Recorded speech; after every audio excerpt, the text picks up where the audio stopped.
मैं 16 साल की एक कमसिन लड़की थी। मैंने अभी कॉलेज ज्वाइन किया था। कॉलेज का माहौल स्कूल के माहौल से बहुत मुख्तलिफ था।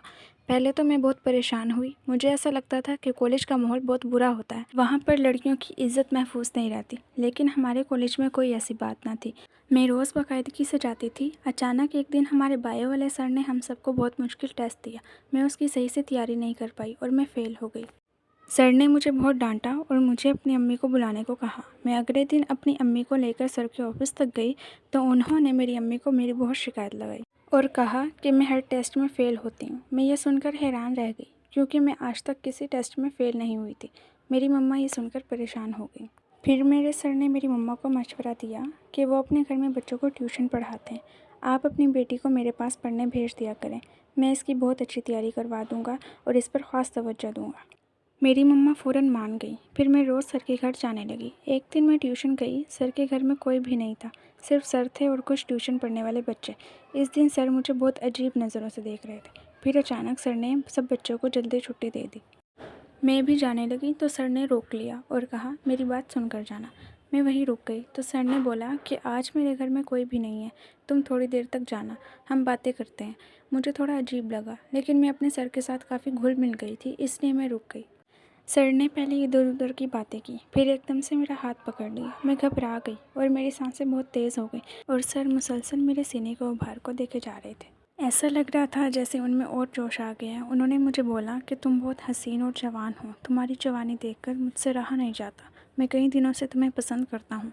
तुम्हारी जैसी जवान और कमसिन लड़की मैंने आज तक नहीं देखी। आहिस्ता आहिस्ता मेरे हाथ से होते हुए मेरे सीने तक अपना हाथ लेकर जाते हैं। मैं उनको रोकने की कोशिश करती हूँ, लेकिन वो मेरे जिस्म को देखकर पागल हो जाते हैं। मैंने उन्हें बोला कि सर आप क्या कर रहे हैं। वो मेरे गुलाबी होंठों पर अपनी उंगली रख देते हैं। वो बोलते हैं, मुझे तुम बहुत पसंद हो। मैंने तुम्हारी मम्मा से झूठ बोलकर तुम्हें ट्यूशन में आने के लिए मनाया ताकि मैं तुमसे कभी अकेले में मुलाकात कर सकूं। मेरे होंठों के करीब वो अपने होंठ लेकर आते हैं और मेरे होंठों को अपने होंठों की गिरफ्त में ले लेते हैं। फिर वो चूसने लगते हैं और इनके हाथ मेरे पिस्तानों पर होते हैं और वो मुसलसल दबाते रहते हैं। अब मुझे भी मज़ा आने लगा, इसलिए मैंने उन्हें नहीं रोका। वो आहिस्ता आहिस्ता मेरी कमीज़ उतार देते हैं, मुझे उठाकर अपने बेड पर ले जाते हैं। वो पूरी जान लगाकर मेरे साथ वो सब करते हैं जो उन्होंने शायद कभी सोचा भी नहीं होगा। फिर वो मुझे पूरे कपड़ों से अलग कर देते हैं। इस तरह मेरे वजूद के अंदर उतरने लगते हैं। पहले मुझे बहुत दर्द होता है, यहाँ तक कि मेरी चीखें निकल जाती हैं और मुंह से बेसाख्ता निकल जाता है, बस करें सर। लेकिन सर बहुत जोश में होते हैं और वो मेरे अंदर अपना वजूद डालकर झटके लगाते हैं, जिससे मैं बहुत ज़्यादा तड़प जाती हूँ। लेकिन ये तकलीफ़ थोड़ी ही देर के लिए थी, क्योंकि थोड़ी देर बाद मुझे मज़ा आने लगता है। पूरे 45 मिनट तक सर अपने वजूद को मेरे अंदर बाहर करते रहते हैं। साथ में वो मेरे पिस्तानों को बहुत ज़ोर ज़ोर से दबाते और किसी छोटे बच्चे की तरह मुंह में लेकर चूसते हैं। मुझे बहुत मज़ा आ रहा था। सर मेरी दोनों टांगों को उठाकर अपना पूरा वजूद मेरे अंदर डाल देते हैं, जिससे मुझे और भी सुकून आने लगा था।